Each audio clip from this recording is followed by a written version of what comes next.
What is happening, everybody? This is Cody, aka DFS Project, coming to you live, breaking down this upcoming DraftKings 4-game slate for Saturday. Before we get hit, like button for me, definitely subscribe. We have a nice 4-gamer for tomorrow.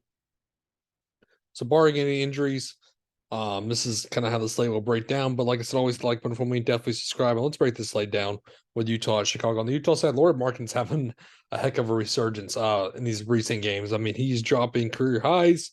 49 points last slate. He's going to be chalk. But 9-3 is going to be sticker shock also, I think. It's going to kind of be an interesting play. So 9-3, I don't mind it if you want to go to him as a spin up, because like I said, we have a couple of injuries already to look out for. Jordan Clarkson's 7-4. I'm not really looking at. Mike Conley's in play at 5-9 with no Colin Sexton. I'm not really looking at Kelly Olynyk or Brandon Bill. Beasley's okay at 5-2. We'll soak up some minutes. I'm not getting to Walker Kessler really, even though he's an okay value. I'm just not really looking at him. And then Rudy Gay, I'm not really playing him also. On the Chicago side, it's kind of hard to trust any of these guys. DeRozan 9,000, much other. I'd rather spin it for Laurie, to be honest with you. Vucevic 7-5. This is an okay matchup for him. Zach LaVine, I'm kind of staying away from. With no Caruso, you can possibly look at Kobe White as a value at 3-3. I don't mind that, but you also have Io at 4-1. So I don't, like I said, I'd much rather just go to Kobe White. Pelicans, Dallas on the Pelican side, nose on over in Ingram. So the CJ McCollum, let's go to 8-5, obviously. This is a slow pace matchup though. Joval, I'm not really getting to at 6-6. Marshall, I'm not really looking at 5,000. Murphy's okay at 4-9. Herbert Jones is okay at 4-7. But you also have Larry Nance, who I do like at 4-6. Who's a little bit too cheap in my opinion. On the Dallas side, big news is Luka. He should be playing though. I don't imagine him not playing. The price tag is just not moving really. It went only up by $100. So I love Luka here at 12-7. Even though he busted lastly, I think he's going to be low owned. So I really want to get to him. Christian Wood, I'm not really looking at 8,000. No D for Rory Finney-Smith, no Matty Kleba. So Spencer Dinwiddie looks okay at 6-3. Hardaway looks good at 5-8. Reggie Bullock will soak up some minutes at 3-5, which you're going to look at him as a value.